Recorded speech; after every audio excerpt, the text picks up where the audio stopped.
ಯಾವ ಹೂವು ಯಾರ ಮುಡಿಗೋ ಭಾಗ 145. ಬೆಳಗ್ಗೆ 10 ಗಂಟೆ. ಎಲ್ಲರೂ ತಿಂಡಿ ತಿಂದು ಇಂದಿನ ದಿನ ಅಂದುಕೊಂಡಂತೆ ಪ್ರೀತಂ ಶರಣ್ಯಾಳನ್ನು ಕರೆದುಕೊಂಡು ಬರಲು ಏರ್ಪೋರ್ಟ್ಗೆ ಹೊರಟ. ಸಂಜಯ್ ಪೊಲೀಸ್ ಸ್ಟೇಷನ್ಗೆ ಬಂದವನು ಕಾನಿಸ್ಟೇಬಲ್ಗಳನ್ನು ಕುರಿತು, ಸುನಿಲ್, ರಾಜು, 12 ಗಂಟೆಯ ಹೊತ್ತಿಗೆ ಈ ಹುಡುಗರನ್ನ ಕೋರ್ಟ್ಗೆ ಕರ್ಕೊಂಡು ಹೋಗ್ಬೇಕು, ರೆಡಿಯೇ ಇರಿ, ನನ್ಗೆ ಸ್ವಲ್ಪ ಕೆಲ್ಸ ಇದೆ, ಮುಗಿಸಿಕೊಂಡು ಬರ್ತೀನಿ ಎಂದು ಹೇಳಿ ಸ್ಟೇಷನ್ ನಿಂದ ಹೊರಟ. ಪಂಕಜ್ ಹಾಸ್ಪಿಟಲ್ಗೆ ಹೊರಟವನು ಪಲ್ಲವಿಗೆ ಹಾಸ್ಪಿಟಲ್ಗೆ ಹೋಗಿ 11:30ಗೆ ಬರ್ತೀನಿ, ನಿನ್ನನ್ನ ನಾಳೆ ಹಾಸ್ಪಿಟಲ್ಗೆ ಕರ್ಕೊಂಡು ಹೋಗ್ತೀನಿ, ಸಾನ್ವಿನ ಈಗ್ಲೇ ಹೆಬ್ಬಿಸ್ಬೇಡ, ಅವಳು ಮಲಗ್ಲಿ, 11 ಗಂಟೆಗೆ ಎದ್ದೇಳ್ಸಿ ತಿಂಡಿ ತಿಂದು ರೆಡಿ ಆಗೋಕೆ ಹೇಳು ಎಂದಿದ್ದಕ್ಕೆ ವಿಕ್ರಮ್, ಪಲ್ಲವಿನ ಹಾಸ್ಪಿಟಲ್ಗೆ ಕರ್ಕೊಂಡು ಹೋಗು ಅಂತ ನನ್ಗೆ ಹೇಳಿದ್ಯಲ್ಲೋ, ಸುಮ್ನೆ ಹೇಳ್ದೆ ಅಷ್ಟೇ. ಪಲ್ಲವಿ ಹಾಸ್ಪಿಟಲ್ಗೆ ಬಂದ್ರೆ ಸಾನ್ವಿ ಮನೇಲಿ ಒಬ್ಳೇ ಇರ್ತಾಳ, ಅವಳಿಗೆ ಗಾಯ ಇನ್ನೂ ನೋವಿದೆ, ನೋಡ್ಕೊಳ್ಳೋಕೆ ಅವಳ ಜೊತೆ ಯಾರಾದ್ರೂ ಇರ್ಲೇಬೇಕು, ನೋಡು ನೀನು ಜಾಸ್ತಿ ಏನು ಮಾತಾಡ್ದೆ ನನ್ ಜೊತೆ ಬಾ ಎಂದವನು ಹೊರಟ. ವಿಕ್ರಮ್ ಮೌನವಾಗಿ ಅವನನ್ನು ಹಿಂಬಾಲಿಸಿದ.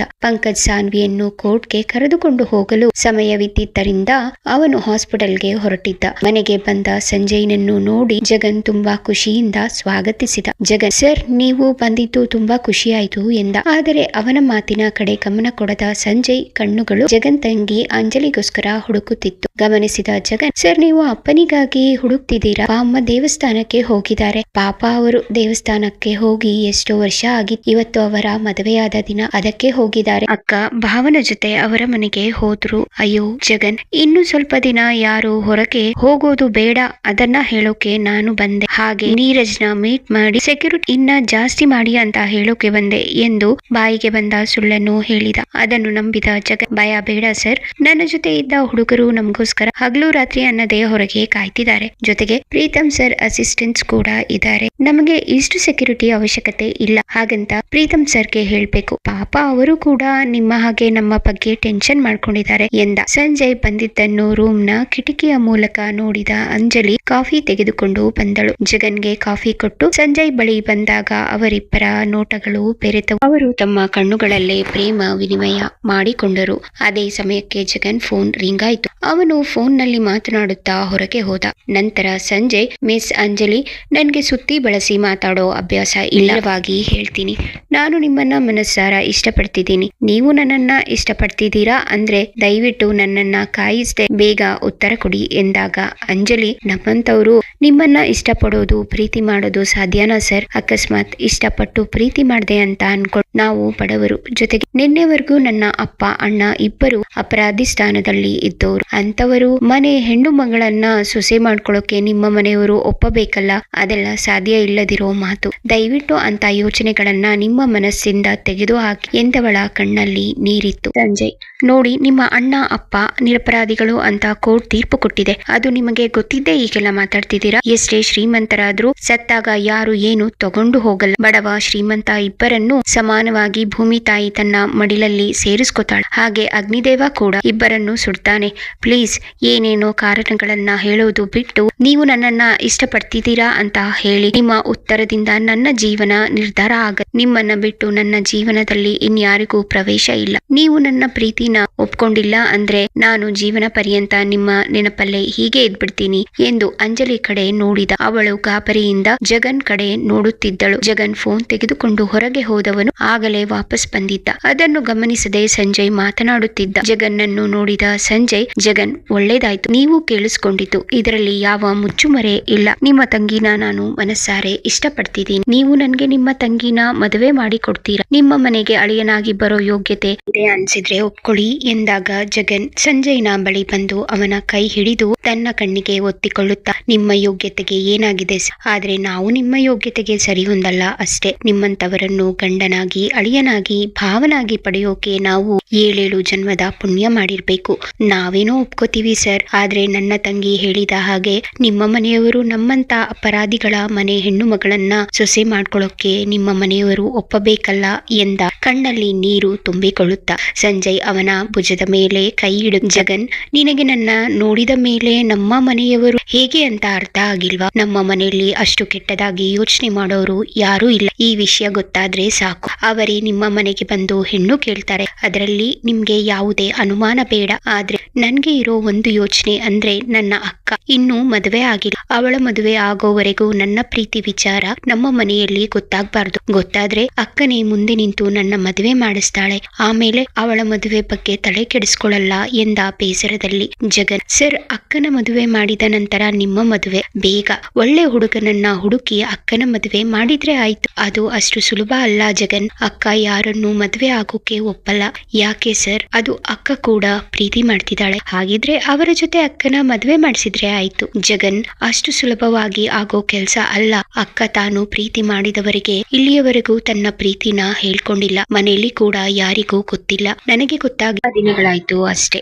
ಮನೆಯಲ್ಲಿ ಅವಳ ಮದುವೆ ವಿಚಾರ ಬಂದಾಗ ತಾನು ಪ್ರೀತಿಸಿದವರನ್ನ ಬಿಟ್ಟು ಬೇರೆಯವರನ್ನ ಮದುವೆ ಆಗೋಕೆ ಇಷ್ಟ ಇಲ್ಲದೆ ತನ್ನ ಪ್ರೀತಿ ವಿಚಾರನ ಮನೆಯವರಿಗೆ ಹೇಳೋ ಧೈರ್ಯ ಇಲ್ಲದೆ ಅಕ್ಕ ವಿದ್ಯಾಭ್ಯಾಸದ ನೆಪದಲ್ಲಿ ವಿದೇಶಕ್ಕೆ ಹೋಗಿದ್ಲು. ಇವತ್ತು ಅವಳು ವಾಪಸ್ ಬರ್ತಿದ್ದಾಳೆ. ಇನ್ನಾದ್ರೂ ಅವಳ ಪ್ರೀತಿನ ಹೇಳ್ಕೊಂಡ್ರೆ ಸಾಕು. ಅವಳು ಹೇಳ್ಕೊಳ್ದಿದ್ರು ನಾನು ಅವಳ ಪ್ರೀತಿ ವಿಷಯನ ಅವಳು ಪ್ರೀತಿ ಮಾಡ್ದೋರ್ಗೆ ತಿಳಿಸೋ ಪ್ರಯತ್ನ ಮಾಡ್ತೀನಿ. ಅಂದ್ರೆ ಅವರು ಯಾರು ಅಂತ ನಿಮ್ಗೆ ಗೊತ್ತಾ? ನನ್ಗೆ ಕೇಳೋ ಹಕ್ಕಿಲ್ಲ. ಅಕ್ಕ ಯಾಕೆ ತಮ್ಮ ಪ್ರೀತಿನ ಹೇಳ್ಕೊಂಡಿಲ್ಲ? ಅವರು ಯಾರು? ನಿಮ್ಮ ರಿಲೇಷನ್ನ ಅಥವಾ ನಿಮ್ಗೆ ಆಗದೇ ಇರೋರ? ತಪ್ಪು ತಿಳ್ಕೊಬೇಡಿ. ನಾನು ಅಕ್ಕನ ಮೇಲಿನ ಕಾಳಜಿಯಿಂದ ಹೇಳ್ತಿದ್ದೀನಿ. ನಮಗೆ ತುಂಬಾ ಬೇಕಾಗಿರೋರು. ಆದ್ರೆ ಈ ವಿಷಯ ಅವ್ರ ಹತ್ರ ಹೇಳೋ ಧೈರ್ಯ ನನಗೆ ಇಲ್ಲ.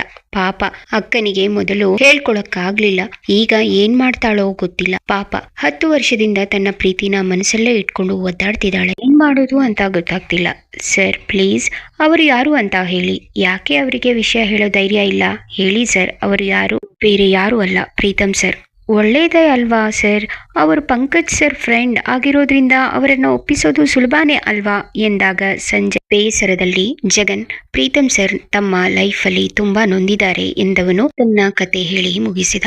ಅದನ್ನು ಕೇಳಿ ಜಗನ್, ಅಯ್ಯೋ ದೇವ್ರೆ, ಎಂತ ಹೆಣ್ಣು ಅವಳು, ನಿಜವಾಗ್ಲೂ ರಾಕ್ಷಸಿನೇ. ಪ್ರೀತಮ್ ಸರ್ ಜೀವನದಲ್ಲಿ ಇಂಥ ಘಟನೆ ನಡೆದಿದೆ, ಅವರ ಮನಸ್ಸಲ್ಲಿ ಇಂಥ ನೋವಿದೆ ಅನ್ನೋ ಒಂದು ಸಣ್ಣ ಅಂದಾಜು ನನ್ಗಿರ್ಲಿಲ್ಲ ಎಂದು ನೊಂದುಕೊಂಡ. ಅಂಜಲಿ ಕಣ್ಣಲ್ಲಿ ನೀರು ಸುರಿಯುತ್ತಿತ್ತು. ಅವಳು ಪಿಕ್ಕಳಿಸುತ್ತಾ, ಪಾಪ ಪ್ರೀತಮ್ ಸರ್ ಎಷ್ಟು ಒಳ್ಳೆಯವರು. ಅವರಿಗೆ ಹೀಗೆ ಆಗ್ಬಾರ್ದಿತ್ತು. ಅವರು ನಮಗೆ ಮಾಡಿರೋ ಸಹಾಯಕ್ಕೆ ನಾವು ಅವರ ಜೀವನ ಚೆನ್ನಾಗಿರ್ಲಿ ಅಂತ ಬಯಸೋಣ. ಜಗನ್ನಣ್ಣ ಪ್ಲೀಸ್ ಕಣೋ, ಹೇಗಾದ್ರೂ ಮಾಡಿ ಪ್ರೀತಮ್ ಸರ್ ಲೈಫಲ್ಲಿ ಮತ್ತೆ ಸಂತೋಷ ಸಿಗೋ ಹಾಗೆ ಮಾಡಿ ಎಂದು ಮೊದಲೇ ಸಂಜಯ್ ಕಡೆ ನೋಡುತ್ತಾ ಹೇಳಿದಳು. ಸಂಜಯ್ಗೆ ಅಂಜಲಿ ಹೇಳಿದ್ದು ತನಗೆ ಎಂದು ಅರ್ಥವಾಗಿ, ಜಗನ್, ನಾನು ಕೂಡ ಸರ್ ಮತ್ತೆ ಅಕ್ಕ ಒಂದಾಗ್ಬೇಕು ಅಂತ ಆಸೆ ಪಡ್ತೀನಿ. ಇವತ್ತು ಅಕ್ಕನ್ನ ಏರ್ಪೋರ್ಟ್ ನಿಂದ ಕರ್ಕೊಂಡು ಬರೋಕೆ ನನ್ನ ಕೆಲಸದ ನೆಪ ಹೇಳಿ ಪ್ರೀತಮ್ ಸರ್ನ ಕಳ್ಸಿದೀನಿ. ನೋಡೋಣ ಅಕ್ಕ ತನ್ನ ಪ್ರೀತಿನ ಹೇಳ್ಕೊತಾಳ ಅಂತ. ತುಂಬಾ ವರ್ಷಗಳ ನಂತರ ಇಬ್ಬರು ಮೀಟ್ ಮಾಡ್ತಿದ್ದಾರೆ. ನೋಡಿದ ತಕ್ಷಣ ಹೇಳೋಕೆ ಆಗಲ್ಲ. ಆಗದಿದ್ರೆ ಸ್ವಲ್ಪ ದಿನ ಕಳೆದ ನಂತರ ಹೇಳ್ಕೊತಾಳ ನೋಡ್ತೀನಿ.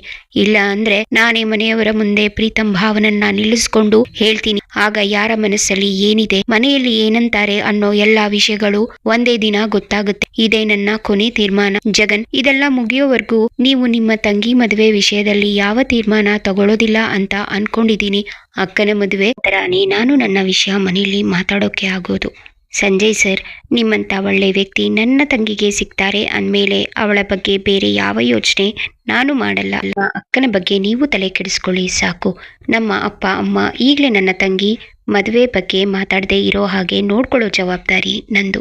ನಿಮ್ಗೋಸ್ಕರ ನನ್ನ ತಂಗಿ ಮಾತ್ರ ಅಲ್ಲ, ನಾನು ಕಾಯ್ತೀನಿ. ನಮ್ಮ ಅಪ್ಪನೂ ಅಮ್ಮನೂ ಕಾಯ್ಬೇಕು. ಹಾಗೆ ಮಾಡ್ತೀನಿ. ನೀವು ನಿಶ್ಚಿಂತೆಯಿಂದ ಇರಿ ಸರ್. ಅಲ್ಲ ಭಾವ ಎಂದು ನಕ್ಕ. ಅವನೊಂದಿಗೆ ಸಂಜಯ್ ಮತ್ತು ಅಂಜಲಿ ಕೂಡ ನಕ್ಕರು. ಸಂಜಯ್, ಜಗನ್, ನಾನು ಬಂದು ತುಂಬಾ ಹೊತ್ತಾಯ್ತು. ಸಾನ್ವಿನ ಅಟ್ಯಾಕ್ ಮಾಡಿದ ಹುಡುಗರನ್ನ ಇವತ್ತು ಕೋರ್ಟಿಗೆ ಕರ್ಕೊಂಡು ಹೋಗ್ಬೇಕು. ಸರಿ, ನಾನಿನ್ನು ಬರ್ತೀನಿ ಎಂದವನು ಅಂಜಲಿ ಕಡೆ ನೋಡಿ ಹೋಗುತ್ತೇನೆ ಎಂಬಂತೆ ಕಣ್ಸನ್ನೆ ಮಾಡಿದ. ಅವಳು ಕೂಡ ಸರಿ ಎಂದು ತಲೆಯಾಡಿಸಿದಳು. ಜಗನ್ ಸಂಜಯ್ನನ್ನು ಗೇಟ್ ವರೆಗೂ ಬಂದು ಬೀಳ್ಕೊಟ್ಟನು. ಅವಳನ್ನು ಪಿಕ್ ಮಾಡಲು ಏರ್ಪೋರ್ಟ್ಗೆ ಬಂದ ಪ್ರೀತಮ್ ಫ್ಲೈಟ್ ಬರಲು ಸಮಯವಿದ್ದಿದ್ದರಿಂದ ಅವಳಿಗಾಗಿ ಕಾದು ಕುಳಿತ. ಅವನ ಮನಸ್ಸಲ್ಲಿ ನೂರಾರು ಪ್ರಶ್ನೆಗಳು ದಾಳಿ ಇಡುತ್ತಿದ್ದವು. ಶರಣ್ಯ ವಿದೇಶದಲ್ಲಿ ಯಾರನ್ನಾದ್ರೂ ಇಷ್ಟಪಟ್ಟಿದ್ರೆ, ಇಷ್ಟಪಟ್ಟಿಲ್ಲದಿದ್ರು ನಾನು ನನ್ನ ಪ್ರೀತಿನ ಹೇಳ್ಕೊಳಕ್ಕೆ ಸಾಧ್ಯನಾ? ಹೇಳಿದ್ರೆ ಅವಳು ನನ್ನ ಪ್ರೀತಿನ ಒಪ್ಕೋತಾಳ? ಈಗಾಗ್ಲೇ ನನ್ಗೆ ಮದುವೆಯಾಗಿ ಹೆಂಡತಿ ಸತ್ತು ಹೋಗಿದ್ದಾಳೆ. ಅಂತವನ್ಗೆ ಹೆಣ್ಣು ಕೊಡೋಕೆ ಪಂಕಜ್ ಮನೆಯಲ್ಲಿ ಒಪ್ಕೋತಾರ? ನನ್ನ ಪ್ರೀತಿ ವಿಷಯ ಹೇಳಿದ್ರೆ ಅದನ್ನ ಕೇಳಿ ಪಂಕಜ್ ನನ್ನ ಜೊತೆ ಸ್ನೇಹ ಮುಂದುವರಿಸ್ತಾನ? ಬೇಡ. ನನ್ನ ಪ್ರೀತಿನ ಯಾರ ಹತ್ರನೂ ಹೇಳೋದು ಬೇಡ. ಅದು ನನ್ನ ಮನಸ್ಸಿನಲ್ಲಿ ಉಳಿದು ಹೋಗ್ಲಿ ಎಂದು ತೀರ್ಮಾನ ಮಾಡಿದ. ಪ್ರೀತಿನ ಮನಸ್ಸಲ್ಲೇ ಬಚ್ಚಿಟ್ಕೊಂಡಿರೋ ಶರಣ್ಯ ಪ್ರೀತಮ್ ತಮ್ಮ ಪ್ರೀತಿನ ಹೇಳ್ಕೊತಾರ? ಶರಣ್ಯ ಮನೆಯವರು ಪ್ರೀತಮ್ ಶರಣ್ಯ ಮದುವೆಗೆ ಒಪ್ಕೋತಾರ?